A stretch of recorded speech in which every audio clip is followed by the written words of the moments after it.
The agenda for today's session is going to discuss on the differences between Mule 3 versus Mule 4. So as we all know, Mule 4 is released after Salesforce acquired the MuleSoft. So previously it used to manage with 3.x.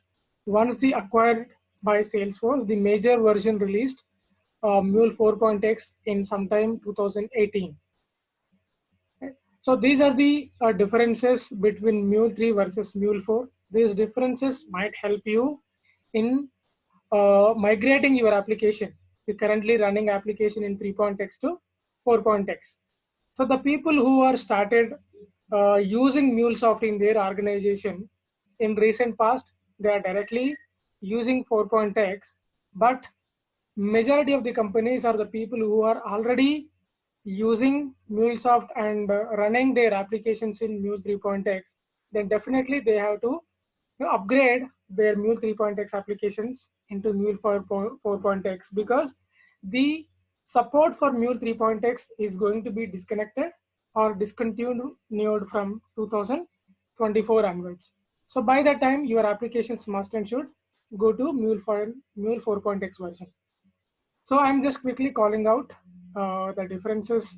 What are the concepts which are there in Mule 3.x and which are updated or renamed to a different concept in 4.x. So the first and foremost difference, if you observe in Mule 3.x, we are packaging our Mule application as a zip file, right? When it comes to Mule 4.x, we are going to package the application as a jar file. So in case of 3.x, it is zip file. Now we are packaging the application as jar file. And in case of Mule 3.x, Maven is not a mandatory to use. Even without using Maven, you can develop the application and you can deploy the application, but it is a bit difficult when it comes to DevOps integration or CI/CD pipeline integration, right? So in Mule 4.x, Maven becomes mandatory. If you try to create a new Mule project in 4.x, then you are going to look at by default, it is selecting or it is by default creating it as a Maven project. So that is the reason you are going to see a pom.xml file by default in your project hierarchy. And one more major difference when you look at the message structure in Mule 3.x, it is the combination of a Mule message is nothing but at a high level.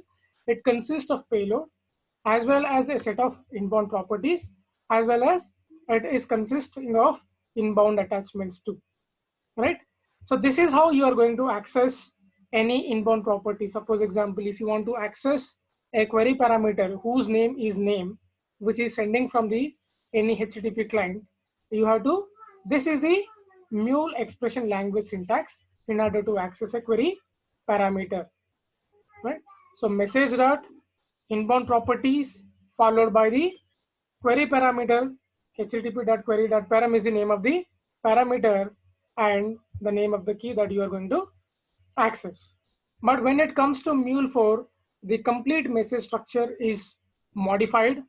It is now your Mule 4.x message. It is the combination of payload as well as attributes. So there is no concept of inbound properties and attachment going forward.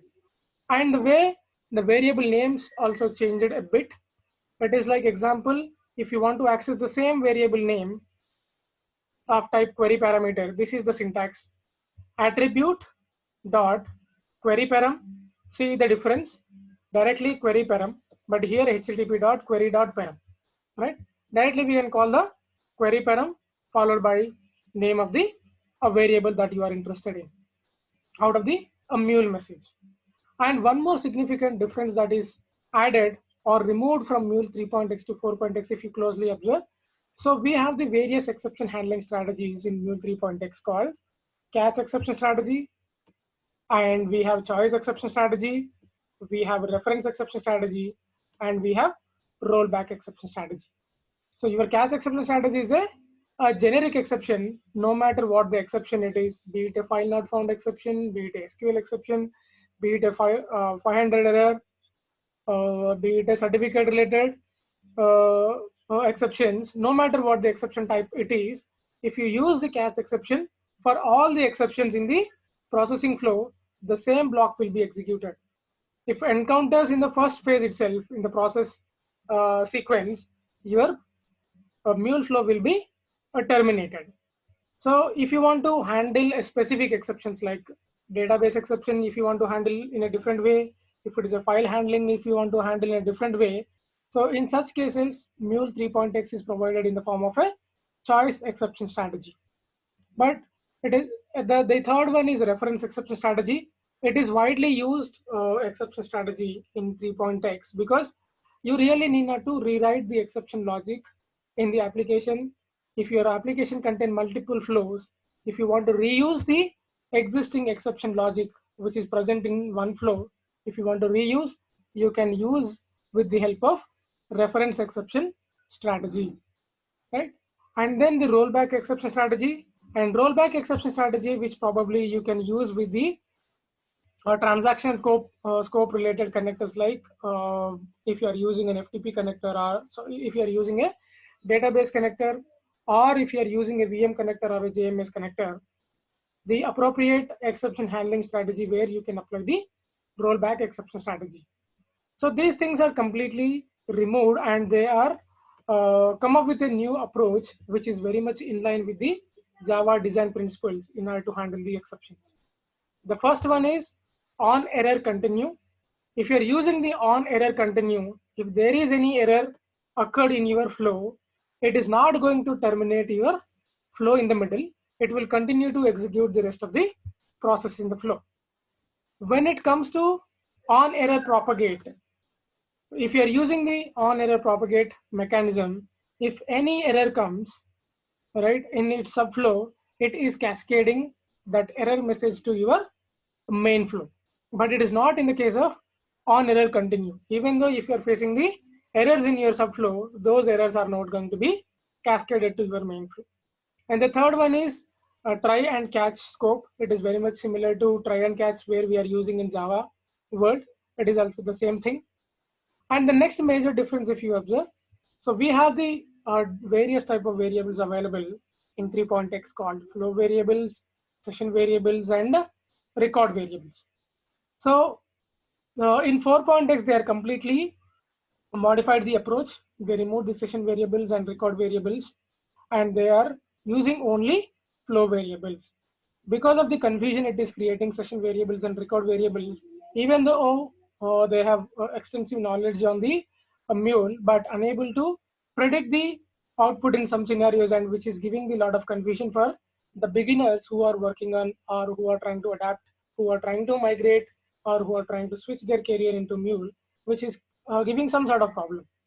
And record variables is it is very much similar, or it is widely used within the scope of a batch processing. So your flow variables in Mule 4, it is completely replacing. You are seeing a consistent behavior, no matter what it is, a regular flow or it is a batch processing. It is consistency across wide varieties of connectors or flows or your use cases. And one more thing is your Mule 3.x, probably if you are using the Anypoint Studio, you are going to use Anypoint Studio 6.x and your Anypoint Studio 7.x, which is very much similar, or which is come up with your Mule 4.x version.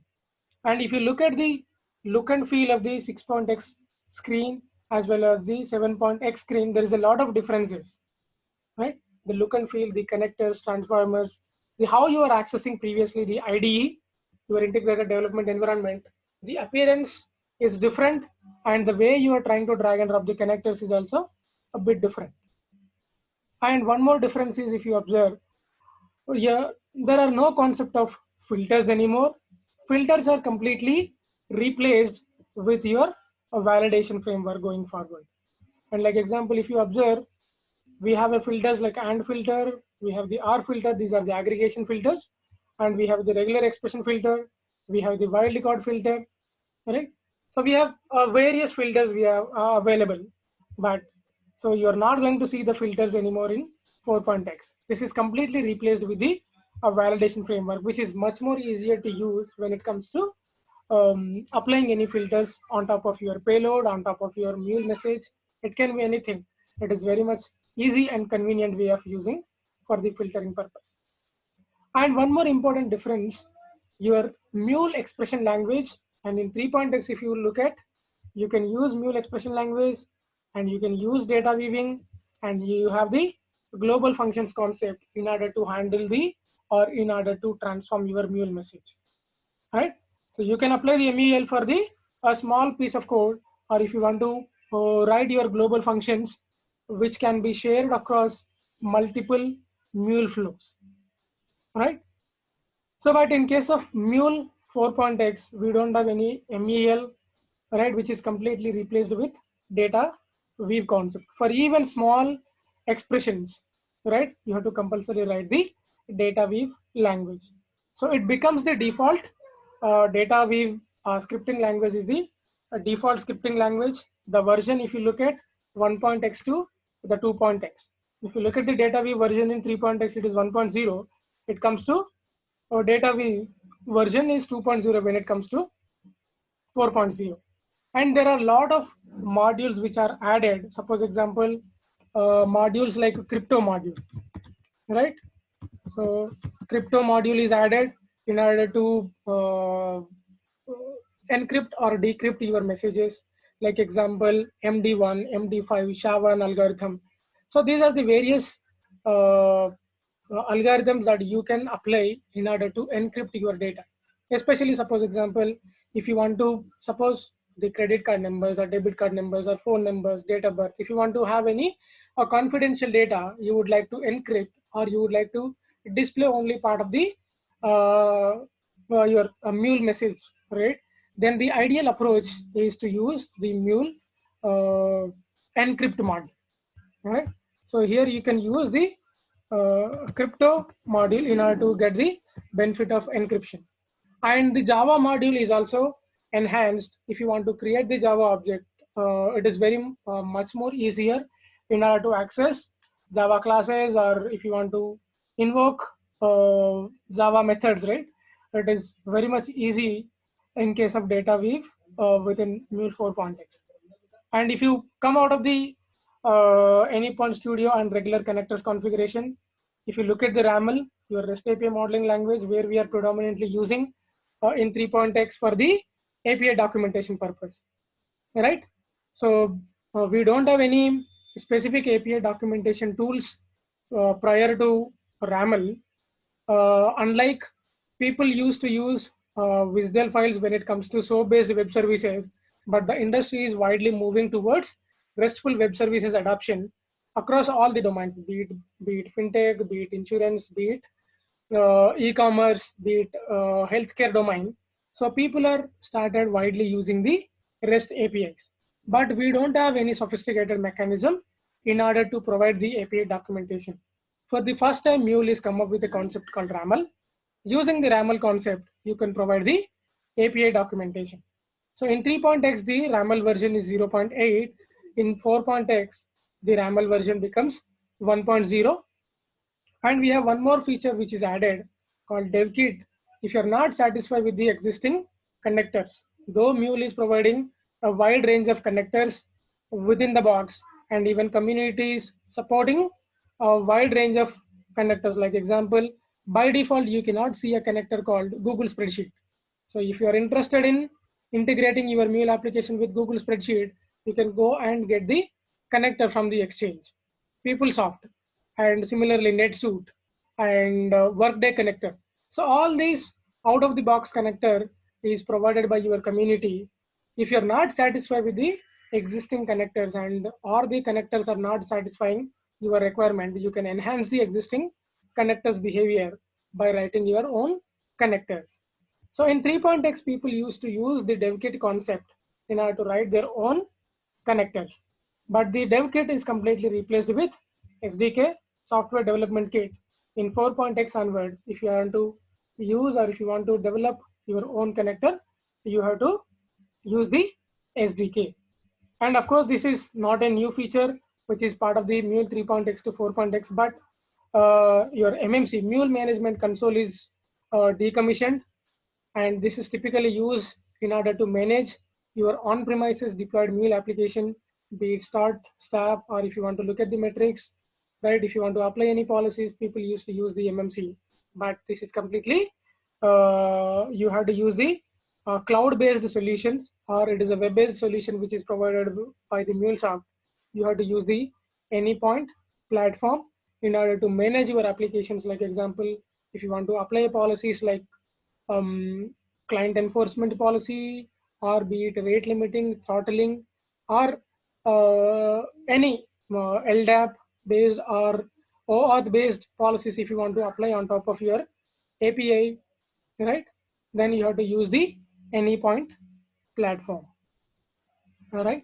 And if you closely observe the IDE's apple to apple comparison, this is the old way of your IDE looks like. Suppose example, if you look at the regular expression filter, right, we are seeing the regular expression filter, right?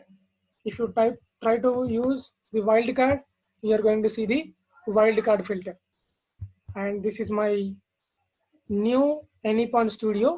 This is comes up with 4.x, and if you expand any application, by default you are seeing a pom.xml file, right? And if you closely observe the previous application in 3.x, so there is no pom.xml file. I mean, your Mule 3.x is not restricting you to use a Maven based approach in order to develop the application. And if you look at the syntax, how to access the query parameter, see, message dot inbound properties dot name of the query parameter dot the key of the inbound property or the query parameter you are interested in. The similar thing, if you look at or if you observe the same approach, the set payload, if you look at,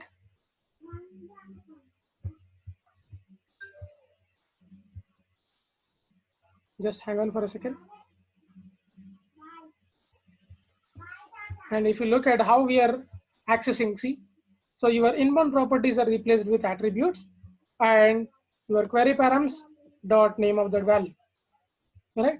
So this is not going to be a MEL anymore. If you want to modify anything, if you look at, it will navigate to a data weaving approach, right? It is no more a Mule expression language. If you want to perform anything, you have to compulsory rely on the concept of a data weaving. And if you look at wildcard filter, you are not going to see the wildcard filter anymore.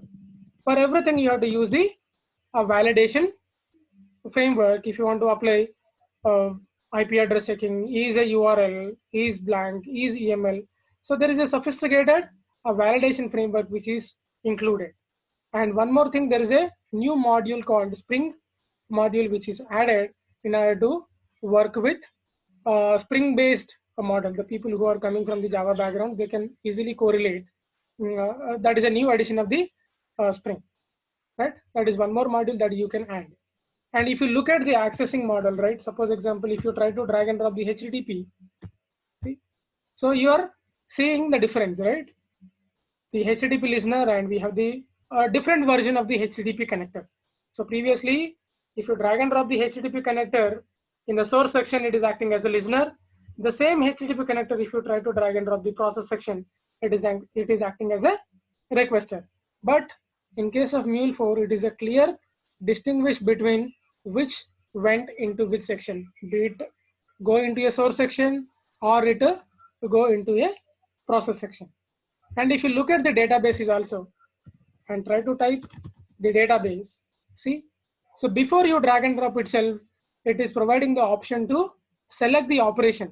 Unlike 3.x, if you look at Mule 3.x, a database example, if you drag and drop, if you search it for a database, right? So once you drag and drop the database, then you have to select the operation. But in case of Mule 4, it is not the case.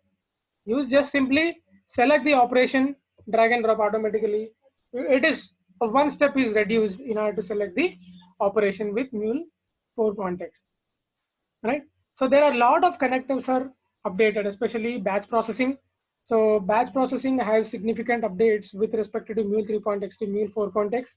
That, as we might know, your batch processing is running on parallel processing model. By default, the number of threads internally, it is 16 threads your batch is executing.